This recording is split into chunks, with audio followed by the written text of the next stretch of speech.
One of the most significant events in biblical history wasn't just about the Israelites' freedom from Egypt, but was also a showdown between life, death, and divine protection. At midnight in ancient Egypt, the unimaginable happened. An invisible force swept through the land, sparing some homes and devastating others. Who was the angel of death? Was it a divine being, God himself, or something else? And how did the blood of a lamb protect an entire nation? Stay with us as we unravel the mystery of the angel of death and uncover the profound meaning of the first Passover, a story of judgment, mercy, and deliverance that echoes through history, and also discover how this event shaped the story of salvation. If you're intrigued by ancient mysteries and biblical truths, make sure to like this video, subscribe to the channel, and leave your thoughts in the comments below. To understand the angel of death and the Passover, we must first go back to the days when the Israelites were slaves in Egypt. According to the book of Exodus, the Israelites had been in Egypt for over 400 years, initially welcomed as guests during the time of Joseph. But as generations passed, they were enslaved by Pharaoh, who feared their growing numbers, Exodus 1 verses 8 to 14. For 400 years, they cried out for deliverance. Their cries for deliverance reached God, who called Moses to confront Pharaoh with a bold demand: "Let my people go."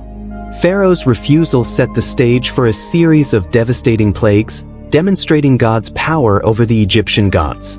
9 plagues had already struck Egypt. Water turned to blood, frogs, lice, hail, and more. Yet Pharaoh's heart remained hardened.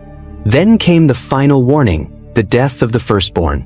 God declared through Moses that every firstborn in Egypt, human and animal alike, would perish in one night, Exodus 11 verses 4 to 6.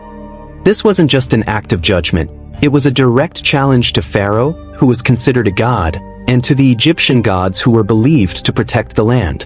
The stakes were higher than ever. But what about the Israelites? God provided a way of escape, a way to ensure that the angel of death would pass over their homes.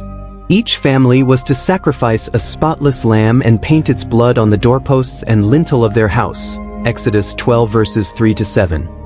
That night, they were to stay indoors, roast the lamb, and eat it with unleavened bread and bitter herbs. This meal, known as the Passover, symbolized their readiness to leave Egypt and their trust in God's protection. At midnight, the judgment came. The Bible describes a devastating scene as the Lord struck down all the firstborn in Egypt, from the palace of Pharaoh to the prison cell and even among the livestock, Exodus 12 verses 29 to 30. But who was the angel of death? Interestingly, the Bible doesn't name an angel specifically. Exodus 12 verse 23 reveals that it was the Lord himself who passed through Egypt. The blood on the doors was the sign that stayed his hand of judgment. This wasn't a random act. It was an intentional, divine act of justice and deliverance.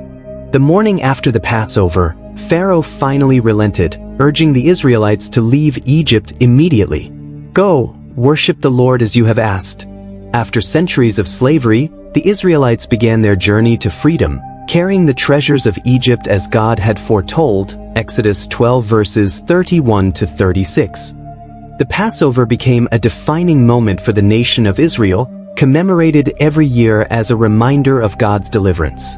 For Christians, it also foreshadows the ultimate sacrifice of Jesus, the Lamb of God, whose blood brings spiritual deliverance from sin and death, 1 Corinthians 5 verse 7. A key element in the Passover story is Pharaoh's hardened heart. Despite witnessing 9 devastating plagues, he refused to let the Israelites go. But here's a mystery. The Bible tells us that sometimes Pharaoh hardened his own heart, and other times, it says God hardened Pharaoh's heart, Exodus 7:3, 8:32. This dual action raises profound questions about free will and divine sovereignty. Was Pharaoh a victim of God's plan, or was he an active participant in his own downfall? What we see is that God's plan for deliverance was unstoppable, even in the face of human resistance. Scholars and theologians have debated the identity of the angel of death for centuries. Some believe it was a created being, an angel sent on a mission. Others argue it was God himself, as Exodus 12 verse 23 suggests. There's even a Jewish tradition that identifies the angel of death as an extension of divine will rather than a distinct being. Regardless of its form, one thing is clear: the angel of death wasn't acting independently. It carried out God's purpose, demonstrating both his justice and mercy. The story of the angel of death and the Passover is more than an ancient event. It's a message of hope, redemption, and the power of faith. It reminds us that God provides a way of deliverance, but it requires trust and obedience. So what do you think? Who do you believe the angel of death was? How does this story inspire or challenge you today? Let's continue the conversation in the comments below.